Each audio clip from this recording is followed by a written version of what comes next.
Hello and welcome everybody, I'm Barbarian and this is yet another CK3 FAQ analysis video. I'm very excited for this one because there are, of course, as always, going to be roughly two sections that probably will be 50-50 in terms of how long they are. The first one will, of course, as always, be reading through the comments, or rather the best of the best of the best of the best comments from the last video, and I have to do so many iterations of the best because all of you simply left so many amazing comments. You know how it goes, I read through the comments, it's always an extreme joy, really, I'm very thankful for all of these very thoughtful comments, but then I select the best of them and I, incorporate into this video. I discuss them, whether I agree with them, disagree with them, or just thought that they were interesting opinions.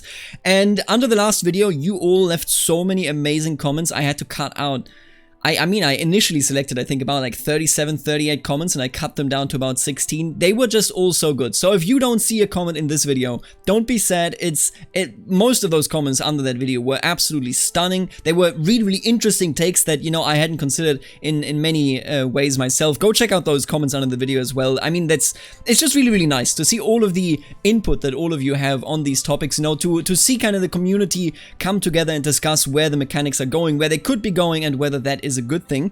I selected the best of the best, we're going to go through that, and then we are in the second half going to talk about schemes, secrets, and hooks, the new topic in the FAQ that we are going to dive deep into when it comes to these videos. Now, before we do either of those things though, I want to approach a topic that is very important to me, because I think that is a topic that can help both this video series, but also what we know about CK3. This FAQ is created with a monthly Q&A session that is hosted in the official CK3 Discord. The invite is just CK3, so CK and then the number 3.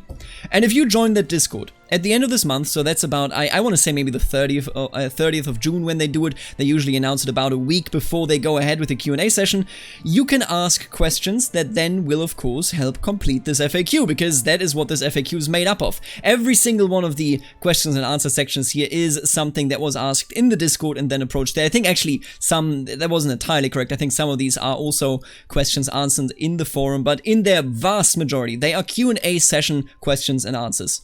And in the last Q&A at the end of May, I'm just gonna say it, it's not gonna sound nice, but I felt as though the questions that were asked were a bit repetitive, were oftentimes already known, so they came from people that just, had a general question, which is good, which is excellent. I mean, the more people want to know about this game, the better, of course, because that makes it so that more people can discuss the mechanics and give their input. But, the Q&A sessions, I think they should be a bit more focused. They should be a bit more focusing on questions and answers that are indeed not yet answered. So, with that in mind, I would ask all of you one thing.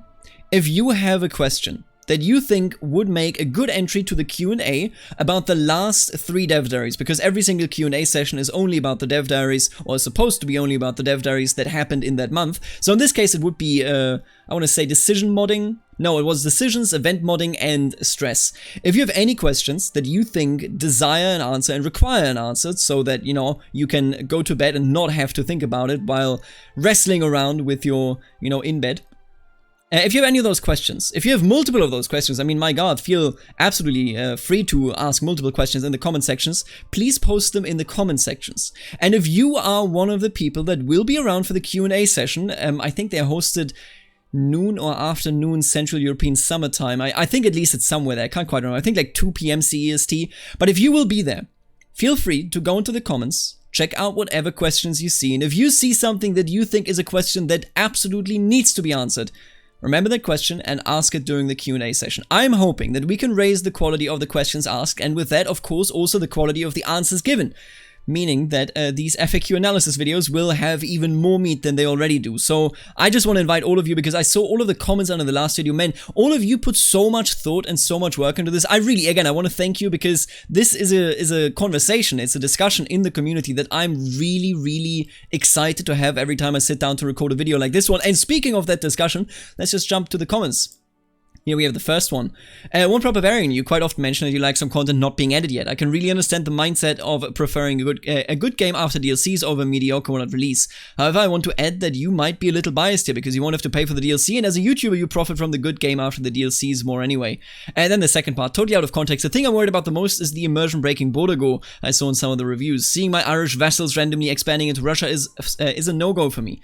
There should be some limitations about the auto-embarking. If there are no geographical impacts, they could just abstract the map even more.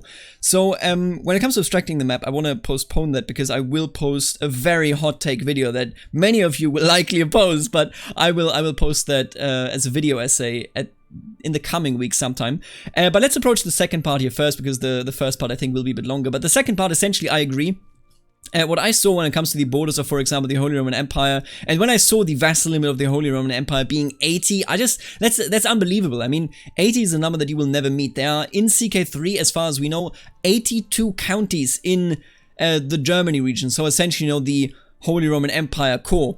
And if you put every single count under you directly as the Holy Roman Emperor, only then would you actually come over the vassal limit. That limit means nothing at that point. It's way too high. You can conquer practically all the map and won't ever face any issues. And I think that is a big part of why we are looking at the Holy Roman Empire in the pre-release footage blobbing everywhere. I think if you go with a half vassal limit sort of situation there, you might be looking at something better. Honestly, the Holy Roman Empire, as far as I'm concerned, even in CK3, what we know about the map density, should not have maybe 25, maybe 30 vassal slots. I feel that is roughly appropriate, because once you expand further than the HRE, you will run into trouble as the HRE, as they, did historically. So I think that is exactly what would prevent that. Now, the other thing is something that I also thought about a lot, and I think that they did not choose the solution that I think is adequate, but I'm not quite sure. So I don't actually know this because we haven't seen it, at least I haven't spotted it anywhere that was, very explanatory.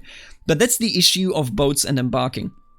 What I mean is, when in CK3 you embark, that is when you pay for the boats. You essentially either you build them or you charter them. There's a variety of abstract implications there. But what matters to me is, when I embark, do I pay simply for the troop weight when embarking, or do I pay for the embarking and then the planned route? Because the way I see it, if I embark in Ireland, and I want to go all the way over to Novgorod, as we actually know it was Scotland and Novgorod, as we saw in the pre-release footage of some of the pre-release outlets, I should pay more if I go from Scotland to Novgorod than if I go from Scotland to Ireland with the same troop size. I'm not certain, because I did not actually see that in action, I'm not certain whether the game simply calculates you embarking as the cost and then you can be on the sea forever, or whether it says, hey, you have to choose where you want to go after embarking, and only then will the final cost be calculated. I think that is something that should be implemented, because it is a very practical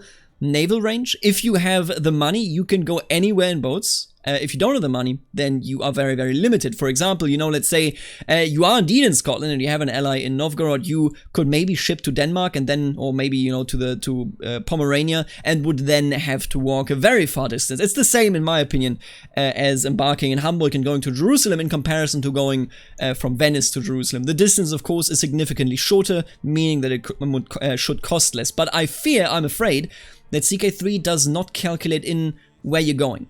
So it just says, hey, you weigh 10,000, well, that costs X. Whether you're here or there, and whether you want to go here or there. It's always the same. And I think that would be fatal. I don't think that would be a good choice. I think an easy naval range would indeed be just, calculating the cost of where you go. Now let's go to the first part of this comment. The first part is a comment that I definitely welcome, to the degree where I think that just because somebody says something, you shouldn't believe it, right? So any argument that is made ever by anyone has to have merit on its own. There is, it's called, in debate theory, it's of course called the appeal to authority, where I say, hey, because I do YouTube, you should believe me. I focus a lot on this game, and that is why I have the right opinions. That's of course untrue. Just because I study something for a long time, and study is a bit of a weird word in that context, obviously, but just because I look at something for a long time and do it for a living as well, does not mean that my opinions are right. So I welcome, and I would encourage everyone, not just this commenter, but everybody, to always have a healthy skepticism. But at the same time, I want to ask you to hear my argument out, why I think that this concern doesn't apply in this case, and then, evaluate for yourself whether you think that has merit or not. I don't think that my opinion is actually biased in any way, because it was formed while I was a consumer. I haven't been a YouTuber, obviously, for most of my life. I haven't done content creation for almost all my life. And my opinion on Paradox games and the DLC model is something that is formed during the years oh god, I'm getting old, doing the 15 years or something, 16 years that I've played Paradox games. So I started out when I found Hearts of Iron 2 Doomsday for free in GameStar, a German gaming magazine. And I started out back then, and I saw all of the generations of Paradox games kind of blow past me. You know, I played all of them, of course, but there was a very, very clear difference between the games that they made initially and then the games that started with 2012 Crusader Kings 2, the long-term support period. And I'll tell you straight up, I know that there's a lot of, you know, nostalgia. There's a lot of, I would like to go back to how it was. Remember when they brought out the good games? But I'll be honest with you, I mean, Hearts of Iron 3 as a game literally did not run. Like, it just did not work. Not that it was broken because of, like, bugs that, you know, that unbalanced the game or something. The game was just, it didn't work. And it was only fixed after two of the expansions. At least if I remember this correctly, when it comes to the fixing schedule. But the way I see it, my opinion formed when I saw, hey, you know what, they clearly had a lot of ambitions. They had a lot of dreams for Hearts of Iron 3, and nothing worked. And I don't want that. That is exactly what I do not desire for Crusader Kings 3. I would rather they are realistic, and I can play the game right away, and I can see that it's a very solid fundament that they don't have to rework like they now had to do with Imperator Rome, but instead, we can see, you know what, they can just build up from here. They don't have to retrace the steps of the fundamental design choices they made. They can instead go and build on them. I think that is what I prefer, and that is based on Hearts of Iron 3. I mean, it's based on Victoria 2 as well. Don't tell anyone, but Victoria 2 is inherently broken, and there have been so many long posts explaining why, because the money supply simply dries up in the endgame, and yet people act as though it wasn't broken. But that aside, I don't want to go back to that. My opinion comes from the fact that I played Hearts of Iron 3 on release, and it was not a pretty sight. I played Victoria 2 on release, and honestly, it wasn't a pretty sight. I remember I went back to Victoria 1 to Ricky back in the day. But yeah, no, for me, personally, I agree with the angle, hey, you know what, we shouldn't just take an argument because you say it here with a certain platform. Even, of course, I am not a big YouTuber, but I am someone that has to be responsible, I think, when it comes to his platform usage. And the way I see it is just, I'll be honest with you, I don't think in this case that is an applicable argument. My opinion was formed long before that, and it's essentially justifying itself by saying it was garbage. It was really bad to play the games back in the day, mostly because they were initially very much broken. But that aside, I also will tell you, I actually pre-ordered CK3. I know it doesn't make any sense. Maybe it's like just habit, I guess. I'm hoping, you know, fingers crossed, that I might at some point in some way get some sort of pre-release footage, but I will tell you, I actually pre-ordered it. Yeah, I did. I also bought Emperor, the newest DLC for EU4. I honestly, I get, you know, some games for free, but I think I'm still very much kind of in wallet territory. It feels better, I think, as a content creator to get access to the games independently, so that you don't have any proximity to the developers in most cases, unless you know who the developers are and trust their practices. But all of that aside, I hope that you can see my angle. I again want to encourage this general checking of arguments for merit, but I also want to say my argument in this case definitely, I think, stands on itself. I mean, I personally always try to only have opinions that can stand on themselves. If I'm wrong, please let me know in the comments as always. I will read them, and I will change my opinion if I see that you have the better arguments. Now, that being said, let's move on. And you can see we jumped from 1 to 4 here. I had to cut out so many. Now, let's take a look at this comment. When you mention Relics and CK3 being a character-driven game, Relics were characters to medieval people. Relics were the saint they belonged to, and they had their own actions, healed people, called people to action. A good Relic system provides a whole new gameplay element where you try and please saints, build them shrines, build cults around them, have to deal with miracles. Relics didn't do anything, saints did through their relics. A whole medieval ecclesiastical industry grew up around relics. Relics thefts should be epic event chains. Heck, medieval Christians had a whole separate subgenre of hagiography. Don't make me read that word again. Dealing with the moving of relics, translatio. Relics should not be taken into combat though. No Christian will endanger a piece of the true cross, a relic that directly touched Jesus Christ, by taking it into combat. Imagine losing it, a direct connection to Jesus because you put it to risk. Furthermore, a relic that was tied to a dynasty was that a dynasty associating itself with the saint itself. Read into the Cult of Saints more to get an idea of the amazing world of medieval relics. I love this comment. I think it is kind of in line with the video essay that I made on the topic of Imperator Rome and their holy site system, but this is just a really, really cool comment. I hope that maybe there can be some interesting takes from this in the comments as well. I do want to point out though that I disagree with it should not be a, you know, with the statement of the comment that it shouldn't be a thing to take something into battle. Hell, I would love it if my dynasty were to be disgraced because we lost it. You know, that would be amazing. That would be a story twist that you don't see at all in CK2. Whenever you pick up a relic in CK2, you just gain benefits from it. You know, unless it's cursed, but even then, let's be really, they're still good enough to keep them around. I think it would actually be nice if we had the ability to lose them, even if it would mostly be after sieges instead of after army battles. If CK3 doesn't give us a peace deal system like EU4, Imperator Rome, then just give us more variety of CB and interactions. It just doesn't make sense. You can't steal relics. You can't annex more than a duchy with your empire when your empire is already massive. Look at how the Ottomans took out Mamluk Egypt. I just want to do a small footnote. Invasions are a thing in CK2 and CK3, so that still works. I hope they won't just lock us out from a more sensible storytelling gameplay. Also, I think that Paradox's base games are not that bad. For me, EU4 and CK2 base game was quite okay. They need to deliver stuff at a limited time and resources. Just a small footnote there from me. Programming always runs the issue of goalposts being moved every single time. Because if you had infinite time, you could technically implement infinite features, but you will also never come to an end. Star Citizen. Now the other comment here is Victoria-like system with you potentially adding war goals as war goes on could be nice. I think this was a really interesting take. My personal opinion really only is I don't really wish for more land grabbing, you know, CBs in any way, because most of the time you can always make that happen. If you're an emperor, you can just all the time press kingdom tier claims and you will expand so rapidly it'll be unbelievable. You could do jihads if you became one of the various caliphs or sheikhs.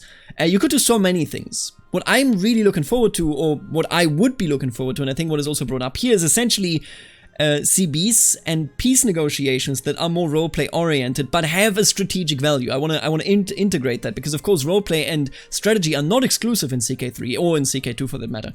But wouldn't it be cool if you could negotiate a marriage after the war? If you could, instead of getting money, negotiate leasing some baronies, or, you know, getting some of the income of that realm. I mean, that I guess already exists in suzerainty, but even then. What about taking hostages? You know, that sort of stuff I think would be very, very excellent to implement in CBs. I would love that. I think that is for me the next logical step. I don't want the, you know, take whatever you can take until your overextension is too high. That is not really what I want out of CK. I think CK already has so many ways of expanding, especially after Jade Dragon with the forced vassalization and everything. But what we don't have is character-based warfare in terms of the negotiations or the CBs. You know, there is this one, of course, rivalry CB that is in CK2 where you then can take the your rival prisoner, but it's not that useful. It's not something that, you know, you use really that often. I think that a regency system that is fully fleshed out would make the game so much more interesting. You can turn it off in the settings if you don't want it. It would make those events when both people in a duel killed each other so much more climactic, and death would have a real effect on the kingdom or empire. Take Genghis Khan for example. After his death, the Mongol Empire struggled to keep together. If a king is killed in battle, it should shake the kingdom. There was a reason the Saxons accepted William's rule after Hastings. I mean, he did do that harrying up in the north, but I do think that CK, out of all the grand strategy games that we have, is the most sophisticated game on the topic of peacetime mechanics, except for regencies and except for being in prison. CK2 is so bad about being in prison. If your enemy, or if whoever is your captor, does not want to sell you, does not want to ransom you, or want to mutilate you, they just want to keep you there. I had that happen once in a stream actually when I tried to form the Holy Roman Empire in 769. And they will just keep you there. You will just sit there. There's nothing you can do about it. And I think that and regencies are one of the weakest parts of the CK2 peace system, I agree. Would love to see cultural buildings beyond just gives X number of white troops. Sad we aren't getting any. Maybe Anglo-Saxons can build burr walls in their cities for extra fortification. Norse get better shipyards of some sort, etc, etc. On the same note, I'm cautious about the number of buildings available and the variety. With a loss of troop types, at least levy types, it looks as if there will be less variety of troops giving buildings, which have always been the main type of building in CK2. Sure, they could add more levels to the generic levy building, but that feels somewhat bland. So, this one is a weird one to approach as a comment, mostly because I think that CK3 is disappointing when it comes to what this comment requests to the CK2, what should be added to the CK2 system. But that is only because CK3 changes that up entirely. So effectively, levy is not actually, there aren't less levy types. It's just that levy as a whole has to be rethought by the player. Levies in CK2 was everything. It could be great heavy infantry, it could be really bad light infantry, depending on the buildings in your provinces. In CK3, that won't be the case anymore. Buildings, for example, will instead enhance your men-at-arms, which is effectively the same as that, you know, very colorful levy representation that we had in CK2. So like, there is no loss of variety, it just shifts to a different aspect. Instead of being driven by mostly the retinue, let's be really, yes, you can build up buildings, but most of the time people would just build a retinue and then go around and whoop the AI's ass. But at the end of the day, I think that variety still remains there, in the form of the men-at-arms. When it comes to, what I found interesting was the boar wars in the cities for extra fortification suggestion, because I can totally see that. I mean, what we have is, and what we know is that there are cultural innovations specific to specific areas and cultures that unlock men-at-arms types. For example, you can unlock something that is a Huskar if you are Norse. And the thing about that is that you could do that with buildings as well, right? Like, I don't think that this is something that doesn't make sense. I think it would very much be complementary to the system that CK3 employs, where if you are Irish, you can have a certain building that, you know, if you're Anglo-Saxon, you can go with a boar, and probably I'm mispronouncing that, but I don't see why that would be something that shouldn't be the case. Culturally specific buildings are something that I definitely think are a really good point to bring up, and would bring, again, more diversity in the playstyles that the regions have. I definitely think that's an interesting take. I like to see actual trade goods in a trade system, though there doesn't need to be that many of them. Produced goods are then sold by the local merchants to areas that do not produce it, so a very simple supply-demand. So what does your character have to do with it? Quite simple. As a rule, you can enact tariffs. Doing so, you get money for goods being traded or passing through your holdings. Merchant republics, if implemented, could additionally get the option to influence the trade directly, setting up trade stations and trading between them and gaining the difference in regional prices as profit, minus the tariffs. So don't expect your merchant republics to like high tariffs. Furthermore, high tariffs are of course not so great for the people living in your lands and should decrease your development. Another funny thing about tariffs is that by having lower tariffs than your neighbors, you might actually make more money because more trade flows through your lands. Controlling important areas through which a lot of trade passes would be worthwhile. In contrast to CK2, you get a dynamic system where the important areas change over time. So for example, another way to get more trade going through your land is to develop the production capacity of your lands and make money of the exports, creating a new trade route to your local area. This is a suggestion that I think is, or has been given birth based on the Victoria 2 system. And my criticism towards it is essentially the same as for the Victoria 2 system. This will break somewhere along the way. And I'm not saying this system is bad. I think this comment actually has an excellent suggestion to make things much more flexible, to make them much more ever-changing.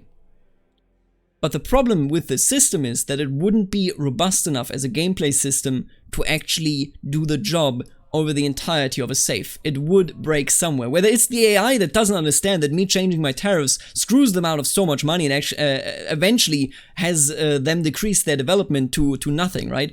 That sort of stuff will always be possible in these very ever-changing variable systems. I like the idea. I like the concept, but I don't think I don't think it would work.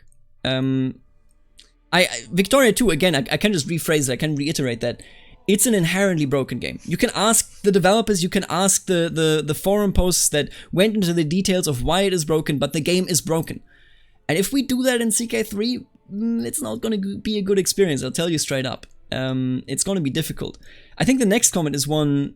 I found this one to be a suggestion that might work a bit better. Let's take a look at this. Regarding trade, could it be possible to take advantage of the leasing system they have for holy orders and archbishops for merchant republics? You could be paid for the use of a trade zone for a set amount of time, with only the republics being allowed to develop them.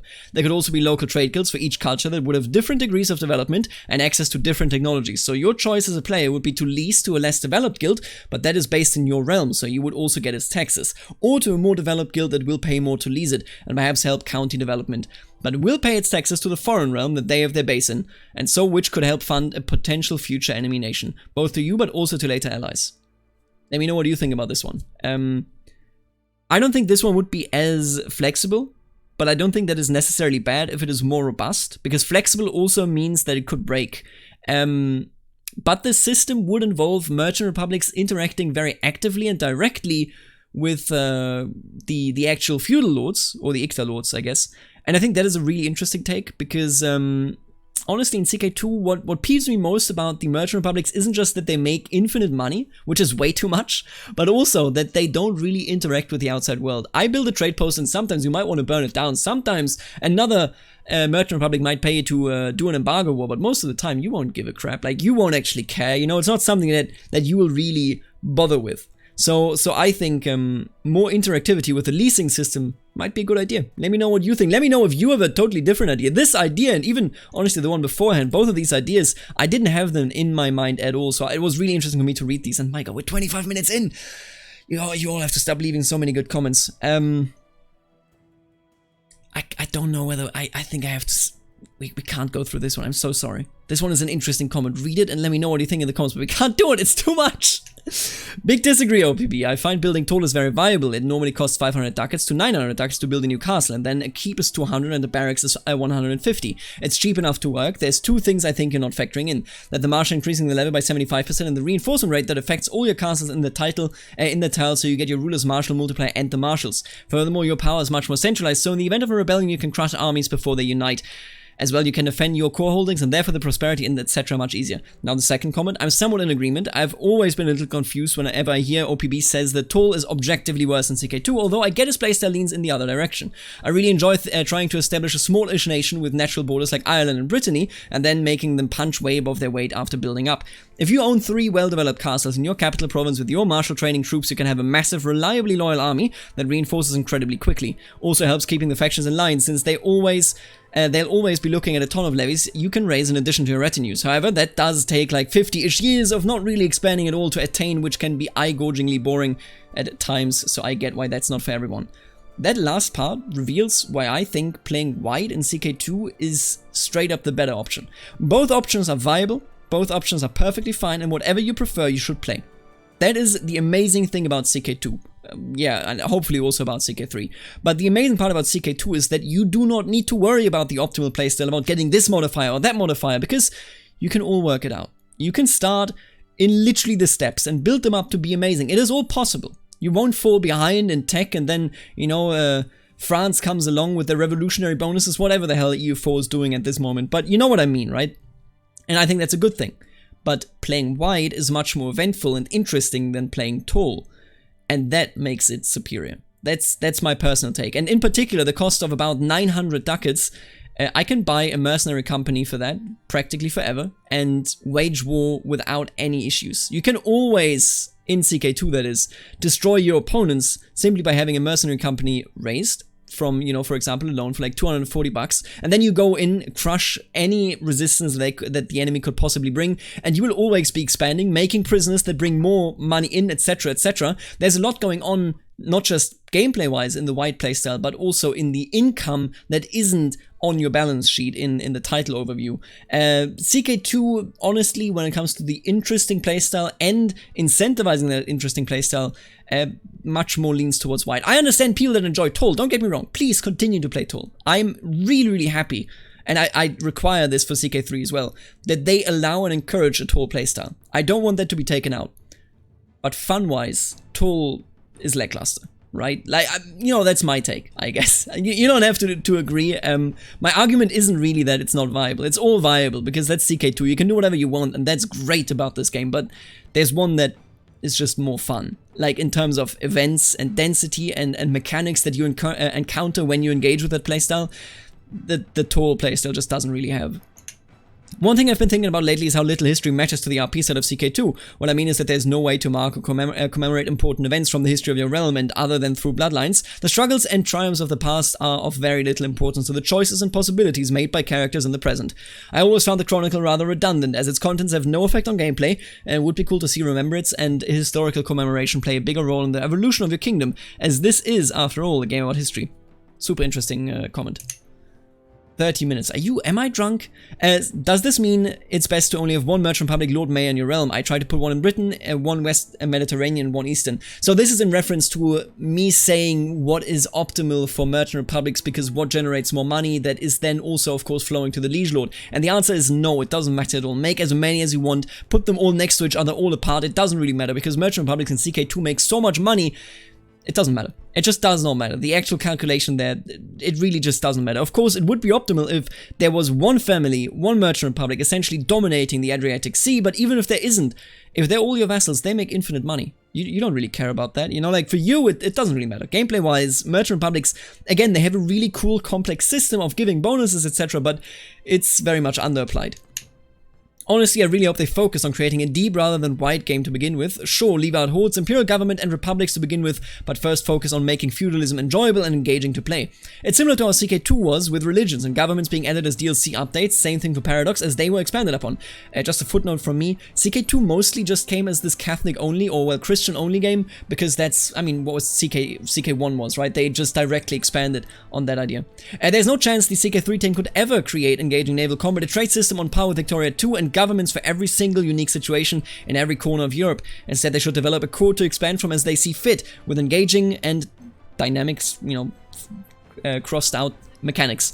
I think this is especially true with diplomacy and religion. I really do wish we would have the ability to alter demands, but I feel like Paradox may be set in stone on this aspect. Oh well.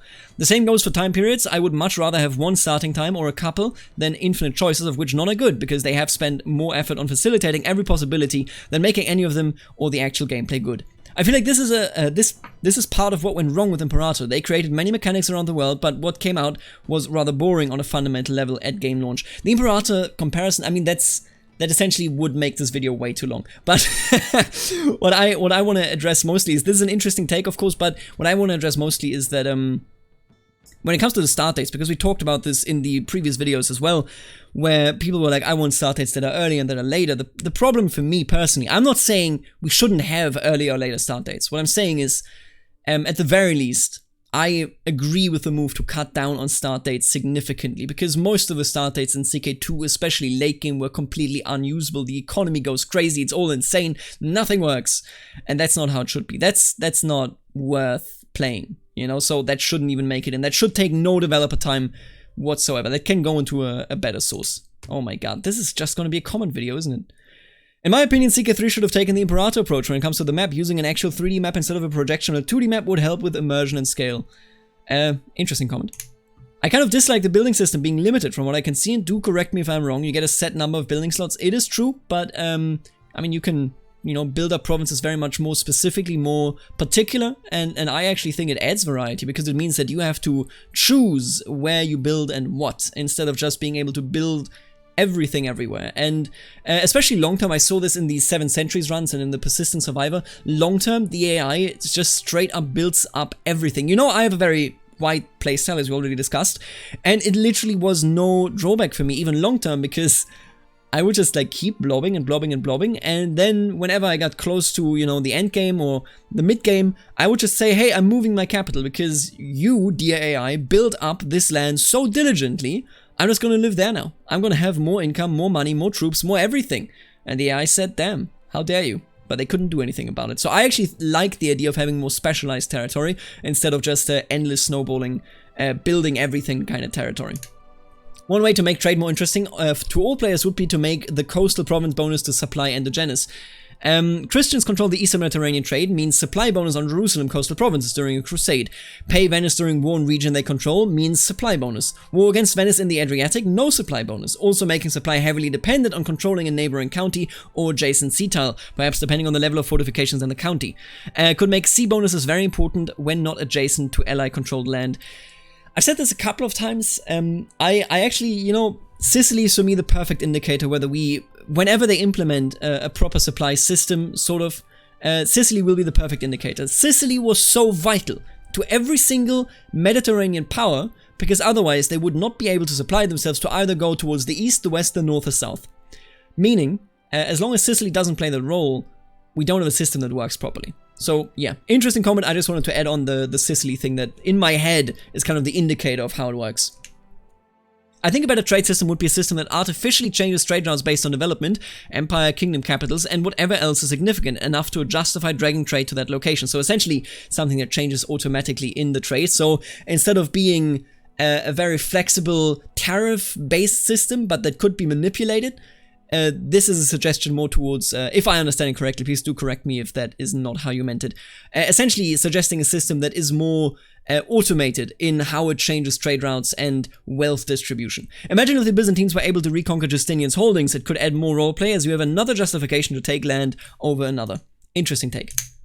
Well, I think what is more lacking in CK games and RPGs in general is interactions options between characters, like sway and hold a feast are the closest I feel to have cultivated relationships, non-sexual at least, and they are very limited. I think gifts could be not only a matter of gold quantity, but the choice of what to send, if not gold in itself. Also, I think there should be more interactions like Civ 6, I don't know the other Paradox games enough to say, where there's many things you can throw on the table for negotiation. Gold, holds, people, goods, rights, and etc. These things should all be negotiable. With individual vassal contracts and some new mechanics, this is rather close, but we still aren't in the ideal relationship and negotiation system we could have. The game still will be great either way, it's just dreaming with possibility. I love that comment. There's so much, we can do so much. Yeah, no, I agree. You know, you can unify the roleplay and the strategy aspect even more if you add more roleplay actions to the strategy action. I'm completely on board. I think this is a really interesting comment as well. And I think we're nearing the end here. I think, oh, god damn it. Oh my god, 35 minutes?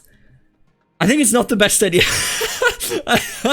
Are you noticing that I'm losing my mind? I think it's not the best idea to reduce the great works to just the historical ones. Considering that many of what is considered great works today were built after the usual start dates, it makes not that much sense role-playing wise. And I honestly like the idea that I, starting in the Barren East, rise from the tribal system to make my realm the center of education and culture in the world.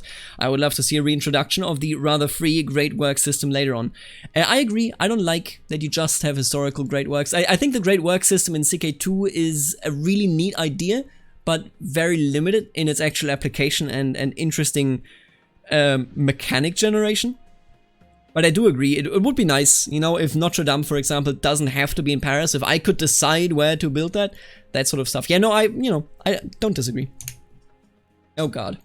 Gold is mana. Not really. CK2 has mana, piety, and prestige, but gold is an actual hard currency that you do have. You'd suggest that CK2 gold doesn't really represent the coins in the King's Treasury, but as far as I know, the Middle Ages weren't a time with complex financial systems, where the concept of coins in the Treasury would be silly. No, but the coins in your Treasury in CK2 are not anything like a real, actual quantified currency.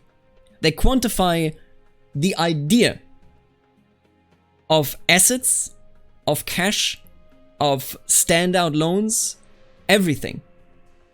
If we go by the very rough definition of mana as it is applied in almost all Paradox games, anything that isn't a direct and actual value, if you, for example, look at Victoria 2, the money actually does it so much more in terms of analyzing what it is, even before any sort of complex financial system occurs.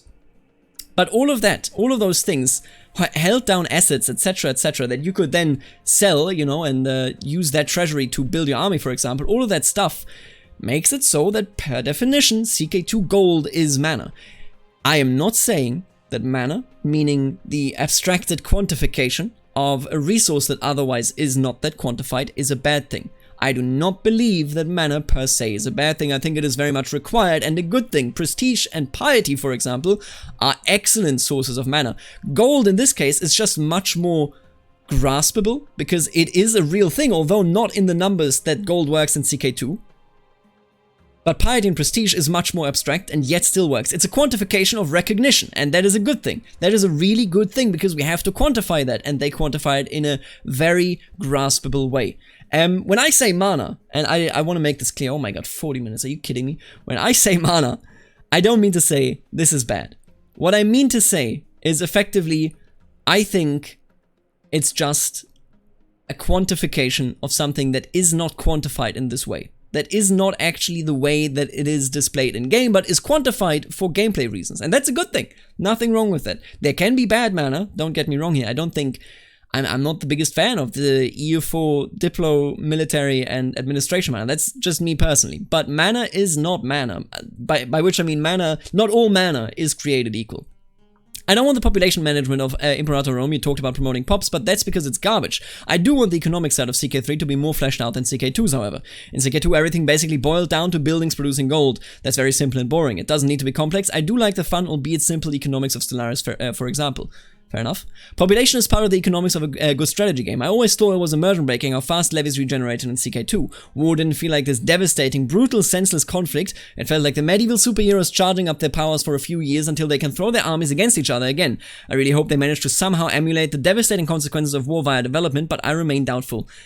Personally, I can't agree with the idea that a good strategy game has population quantified as population.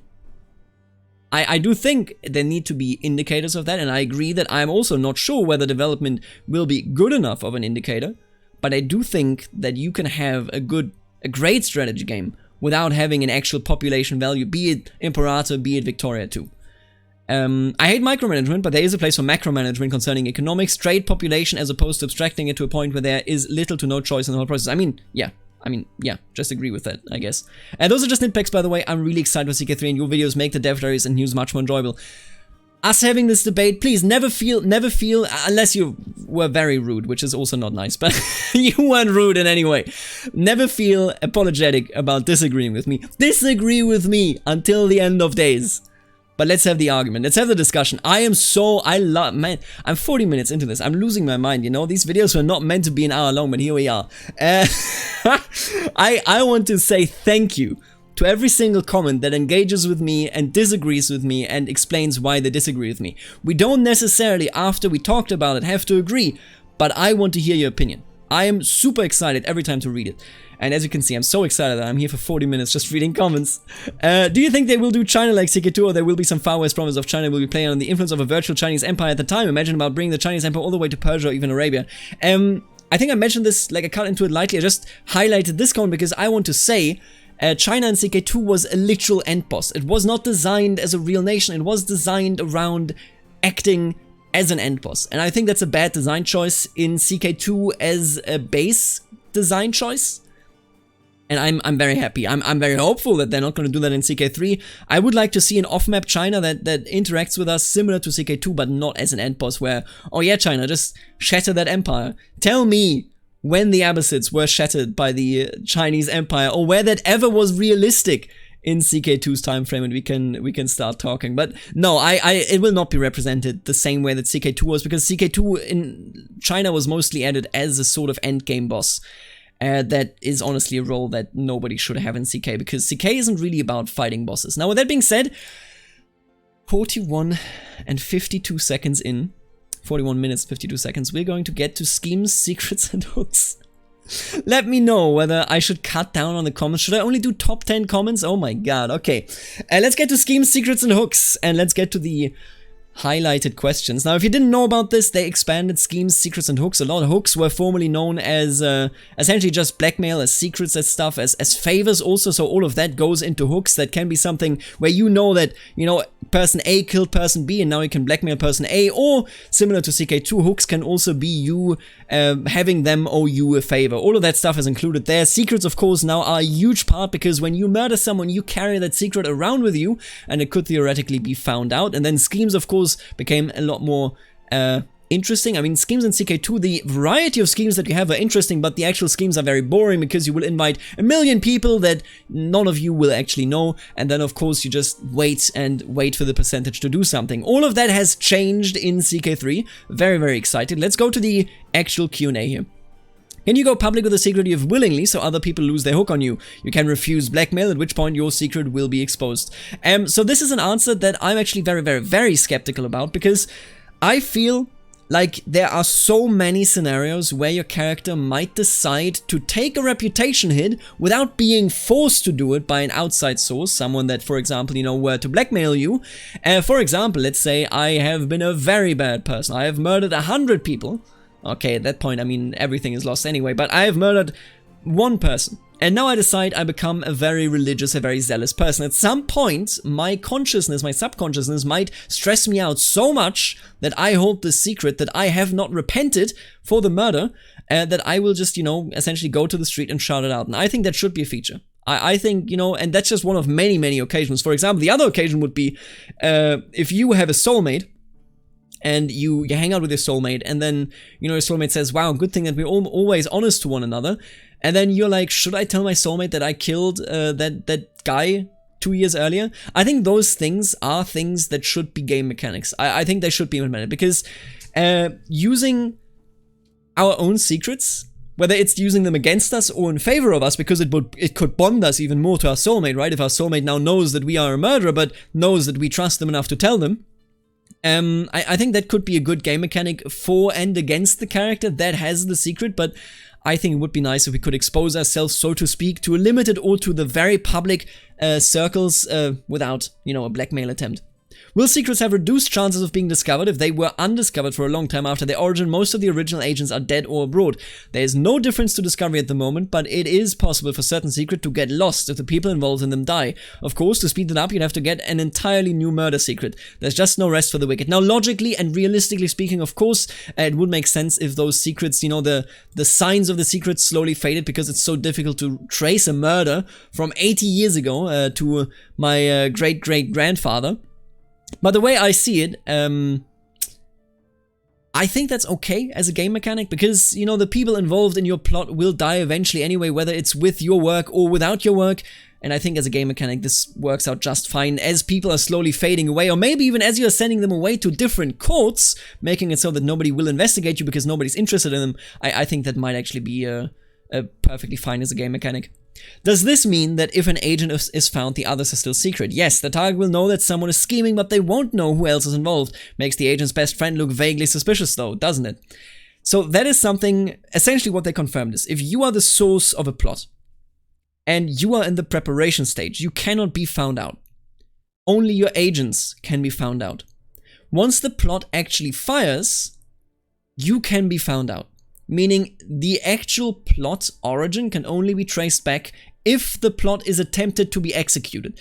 I thought initially that that was a very odd thing.